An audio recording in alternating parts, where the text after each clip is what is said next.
وسلم. وہ ایک بچہ آیا نا اپنی ماں کے لیے لباس لینے کے لیے، اور پہلے وہ گیا اپنے چچا کے پاس.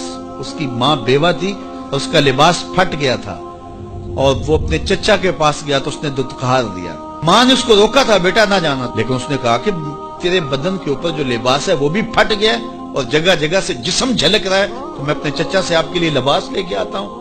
پھر جو رویہ اس نے اختیار کیا تو واپس روتا ہوا آ رہا تھا. تو کسی نے راستے نے پوچھا کہ کیا ماجرا ہوا؟ اس نے کہا چچا کے پاس گیا تھا ماں کے لیے لباس لینے، اس نے دلا کے بھیج دیا. اللہ اکبر. تو اس نے کہا کہ جا سین حرم میں محمد نام کا ایک شخص بیٹھا ہوا ہے، اگر تو اپنا دکھڑا اس کے سامنے پیش کرے تو وہ امید ہے تمہیں رد نہیں کریں گے، لیکن سن لے ان کا دین کوئی اور ہے. اللہ اکبر. اپنے ماں کے پاس آیا تو ماں کو کہا کہ چچا نے رلا کے بھیج دیا، لیکن آپ کی حالت مجھ سے دیکھی نہیں جا رہی. بچہ ابھی شعور کی منزلوں میں قدم رکھ رہا تھا، پہلے بہت چھوٹا تھا، اب اس کے اندر ایک جذبات تھے بچے کے اندر. تو ماں نے کہا کہ بیٹا نہیں، ان کے پاس نہیں جانا، سنا ہے کہ جو ان سے ملے دین دھرم چھین لیتے ہیں اس کا. اللہ اکبر.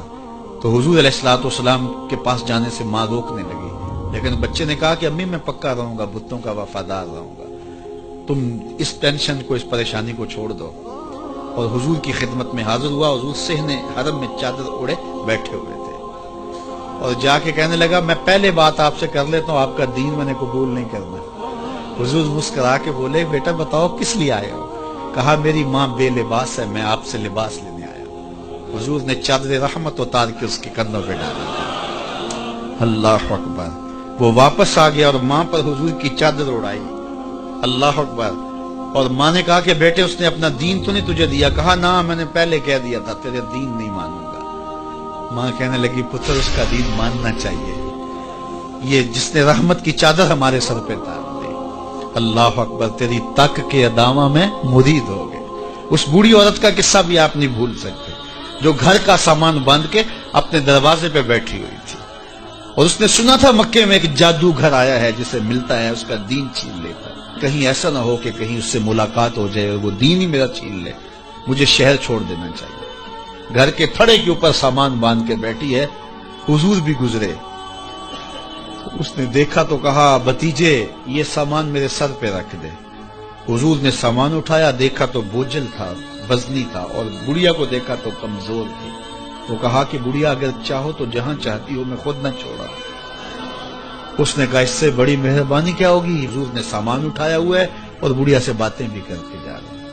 تو بڑھیا کو کہا کیوں جا رہی ہے؟ اس نے کہا کہ سنا ہے یہاں ایک جادوگر ہے جو لوگوں کا دھرم لوٹ لیتا ہے، لوگوں کا دین لوٹ لیتا ہے. میں نے ساری زندگی بتوں سے وفا کی، میرے آباء و اجداد نے بتوں سے وفا کی ہے، میں چاہتی ہوں دین اجداد ہاتھ سے چھوٹ نہ جائے، آخر اس شہر میں رہتی ہوں کہیں مل نہ جائے. خیر حضور نے کچھ نہیں کہا، اس کا سامان نہیں پھینک دیا کہ ٹھیک ہے تم پھر جاؤ. سامان اس کا اٹھایا اور جہاں تک اس نے جانا تھا سامان پہنچایا. سامان سپرد کر کے واپس پلٹنے لگے. تو اس نے کہا بچے اپنا نام تو بتا دے، لوگ کہیں گے کہ مکہ چھوڑ آئی ہو تو بتاؤں گی ایک جادوگر کے دکھ سے چھوڑ آئی. تو وہ کتنا برا بھلا کہیں گے شہر مکہ کو کہ جس مکہ سے لوگ نقل مکانی کرنے پہ مجبور ہو گئے. تو میں انہیں یہ بھی بتاؤں گی کہ جس مکے میں جادوگر رہتا ہے اتنا اچھا نوجوان بھی رہتا ہے.